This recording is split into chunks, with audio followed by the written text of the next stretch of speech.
So ప్రధానంగా ఇవాళ టీవీలో కావచ్చు, మీడియా, సోషల్ మీడియా ఎక్కడ చూసినా కూడా పార్లమెంట్ ఎదుట మీ ఎంపీలంతా కూడా లడాయి చేస్తూ ఉన్నారు. మహాత్మా గాంధీ గ్రామీణ ఉపాధి హామీ పథకం పేరును మార్చి రామ్జీ పథకంగా పెట్టేందుకు కుట్ర చేస్తుందనేది కాంగ్రెస్ పార్టీ నాయకులు అంటున్నారు. మీరు ఏకీభవిస్తారా ఒక కాంగ్రెస్ పార్టీ నేతగా? ఇప్పుడు ముఖ్యంగా ఆడలేనోడు మధ్యలో ఓడిపోయింది అన్నట్టుగా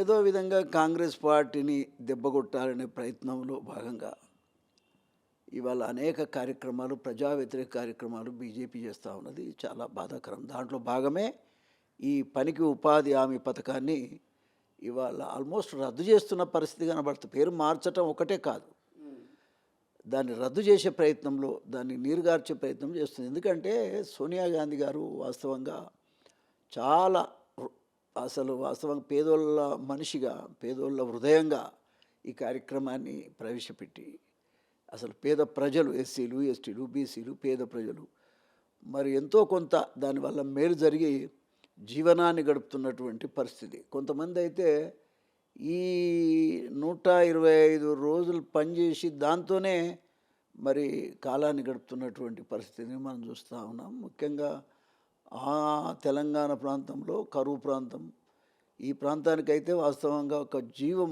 పోస్తున్నట్టుగా ఉన్నది ఆ పథకం. అటువంటి పథకాన్ని భారతదేశంలో ఉన్నటువంటి మొత్తం దళిత జాతి, పేద జాతి అంతా కూడా దానివల్ల చాలా లాభం పొందుతున్నారు. ఇది ఈర్ష్యపడి ఈ పేరు సోనియా గాంధీ గారికి, కాంగ్రెస్ పార్టీకి, రాహుల్ గాంధీ గారికి వస్తుందనేటువంటి ఆలోచన కింద వాళ్ళు చేస్తున్నటువంటి దురదృష్టకరమైన పని అని కూడా ఈ సందర్భంగా దీన్ని నేను తీవ్రంగా ఖండిస్తూ ఉన్నా. ఇది మంచిది కాదు.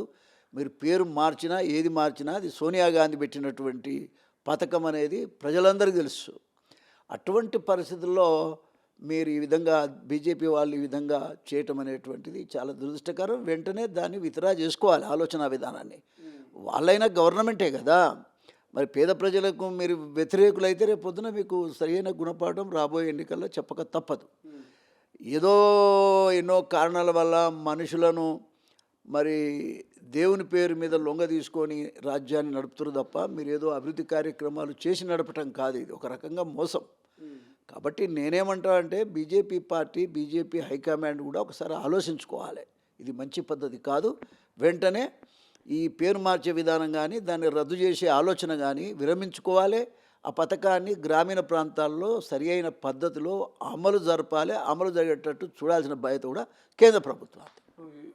కాంగ్రెస్ పార్టీ పీసీసీ చీఫ్ కూడా ఒక పిలుపునిచ్చినట్టు తెలుస్తూ ఉంది. ఇంతకుముందే ఈ నెల 17, 28 తారీఖున గ్రామాల్లో, జిల్లాలో, మండలాల్లో పెద్ద ఎత్తున మహాత్ముడి బొమ్మను పట్టుకొని నిరసన తెలియజేయాలంటున్నారు.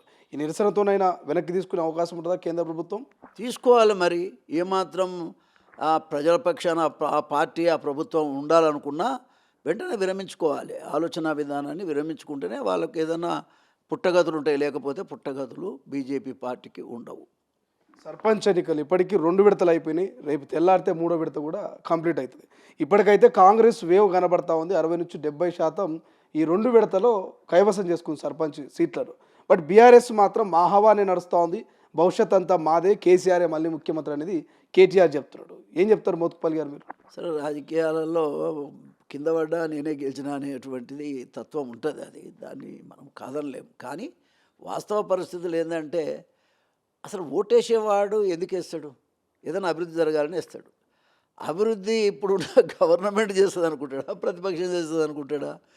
కాబట్టి అధికారంలో కాంగ్రెస్ పార్టీ ఉన్నది కాబట్టి ఖచ్చితంగా ఓటు అనేది మరి కాంగ్రెస్ పార్టీకి వేస్తారనేది ఇంతకుముందే కూడా నేను చెప్పాను, చాలా ఇంటర్వ్యూలలో కూడా చెప్పాను. కాబట్టి తప్పకుండా మరి కాంగ్రెస్ పార్టీ అధిక సంఖ్యలో సీట్లు గెలుచుకోవడం అనేటువంటిది జరుగుతుందని కూడా ఈ సందర్భంగానే తెలియజేస్తా ఉన్నా. ఒకవేళ తప్పుదారి ఏదన్నా పార్టీ, వేరే పార్టీ, బీఆర్ఎస్ అనుకో, ఇంకే పార్టీ అయినా గెలిచినా వాళ్ళంతా కూడా రేపు బతకాలంటే కాంగ్రెస్ పార్టీ ఉండాలి.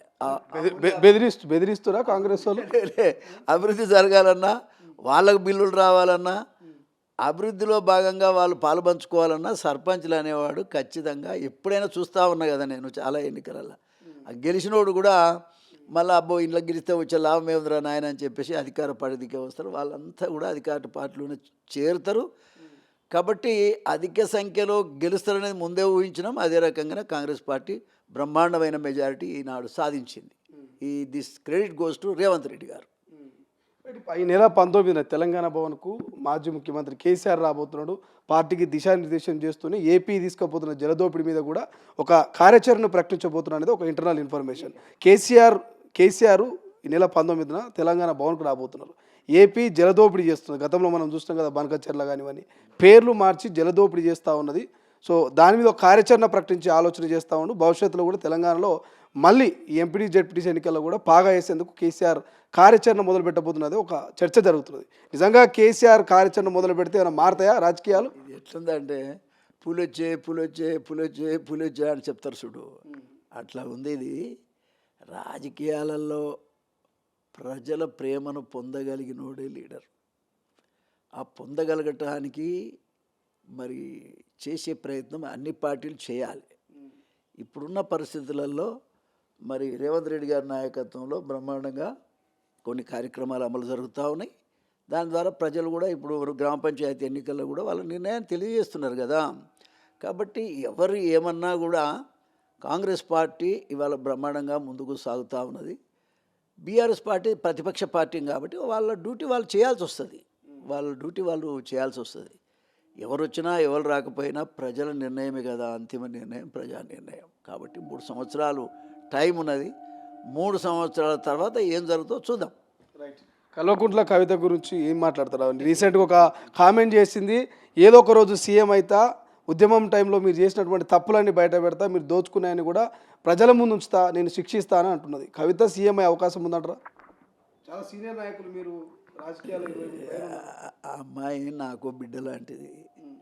నేను ఆ అమ్మాయి గురించి కామెంట్ చేయలేను, కానీ ఆ ధైర్యాన్ని ఒప్పుకుంటున్నాను. నేను ఐ అప్రిషియేట్ హర్. అవ్వటం అవ్వకపోవటం తర్వాత సంగతి, కానీ ఒక లీడర్కు ఉండాల్సినటువంటి లక్షణాలు అయితే ఆమె తెలియజేస్తూ ఉన్నది, అభినందిస్తూ ఉన్నది. ముఖ్యమంత్రి ఎప్పుడైతుందో కానీ అప్పటిదాకా మనం బతుకుంటామో లేదో కూడా తెలియదు, కానీ మొత్తానికి అమ్మాయి అట్లా మాట్లాడడం అనేది గొప్ప విషయం. ఇక మిగతా విషయాలు మనకు సంబంధం లేని విషయాలు. ఈ మధ్యకాలంలో మనం చూస్తాం, ఉప్పల్ స్టేడియంలో మెస్సీ వర్సెస్ రేవంత్ రెడ్డి మధ్య ఒక ఫుట్బాల్ మ్యాచ్ నడిచింది. రాహుల్ గాంధీ వచ్చి చూసిపోయాడు. దాని మీద చాలా విమర్శలు వస్తున్నాయి. 10 కోట్లు ఖర్చు పెట్టి గంట ఆట కోసం రేవంత్ రెడ్డి ఇంత హంగామా ఎందుకు చేస్తున్నాడు అనేది ఒక ప్రతిపక్షాల నుంచి ఒక విమర్శలు వస్తున్నాయి. యాజ్ ఎ సీనియర్ పొలిటీషియన్గా మీరు ఏం చెప్తారు? మీరు దాన్ని ప్రశంసిస్తారా, విమర్శిస్తారా? సరే, ఇప్పుడు మెస్సీ ఇక్కడ తీసుకురావటం కానీ, ఆట ఆడించటం కానీ, ఒక స్పోర్ట్స్ స్పిరిట్ పెంచడానికి ఆయన చేసినటువంటి ప్రయత్నం అనేటువంటిది నాకున్నటువంటి అభిప్రాయం. కాబట్టి వాళ్ళ పిల్లలంతా కూడా ఏ ఆట ఆడితే బాగుంటుంది, దేనికి నేషనల్ లెవెల్లో పేరు వస్తుంది, ఆడటానికి కావాల్సినటువంటి పరిస్థితులు మన దగ్గర ఉన్నాయా లేవా, ఇవన్నీ కూడా ప్రపంచానికి చూపించినటువంటి వ్యక్తి రేవంత్ రెడ్డి గారు. ఆయనే స్వయంగా రంగంలోకి దిగటం నేనైతే ఆశ్చర్యపోయా. మంచి కుర్రోడు, ఎగురుతున్నాడు, దుంకుతున్నాడు, చాలా బాగానే చేస్తూ ఉన్నాడు. దాన్ని మనం విమర్శల కంటే కూడా స్పిరిట్ను మనం సంతోషపడాలి, అప్రిషియేట్ చేయాలి, అంతే. అసలైన తొలి వెలుగు. ఫాలో వాట్సాప్ @తొలి వెలుగు official.